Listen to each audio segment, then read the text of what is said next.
ready. I'm ready. All right, so I'm going to go over how I do a Pak Sao drill and the reasons for it. So basically, I'll cover the classic one, which everybody knows. So if you punch, the idea is to kind of keep punching, is to just pocket. And basically what you're doing, and they may use an angle, but basically what you're doing, you're using what I call the door jam theory. In other words, you're using your wedge or your triangle or your base. You're jamming or stopping his punch. See? So what I don't like about that idea is I'm much bigger than him. I weigh way more than him. So if I punch him and he does the classical Pak Sao, I can still go right through his hand because my mass is bigger. At the point of contact, which is here, if I move my body forward, it'll affect his structure. It'll affect his whole body. His mass will move. It has to.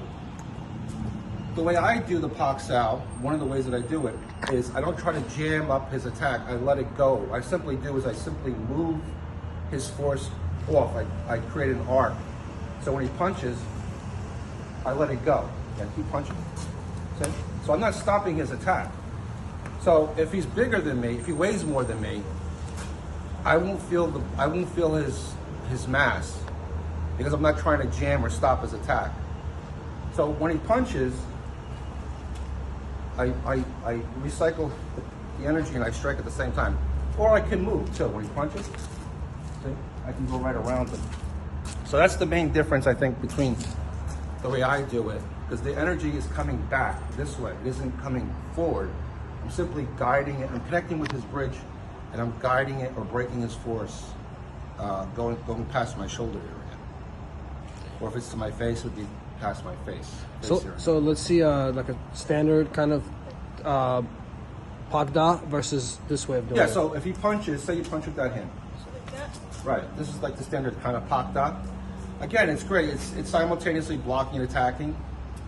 But I'm still stopping or intercepting his attack, which I need a certain amount of force. If he's very powerful, if he were to step forward and I did that at the same time, I might actually get knocked back. It's possible. Whereas if I do it my way, see, I'm not trying to stop his attack. His attack, I just simply guided it out of the way, which is past here, and I strike at the same time. So I'm not feeling the blunt of his weight or his mass on my attack, which allows you to use less power.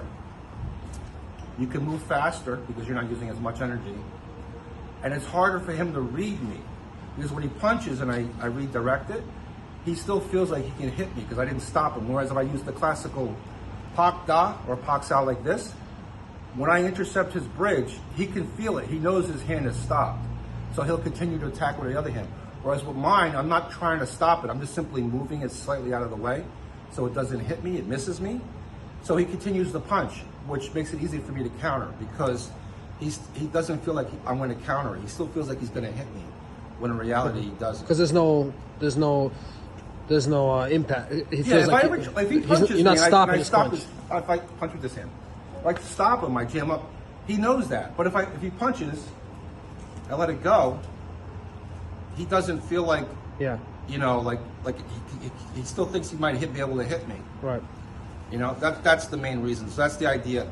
I still may use this occasionally, but for example, if he's in a guard position, say I may come in and do this because he didn't attack first. Offensively, right. But once he launches the attack, I probably wouldn't use that Pak Sao or Pak Da idea.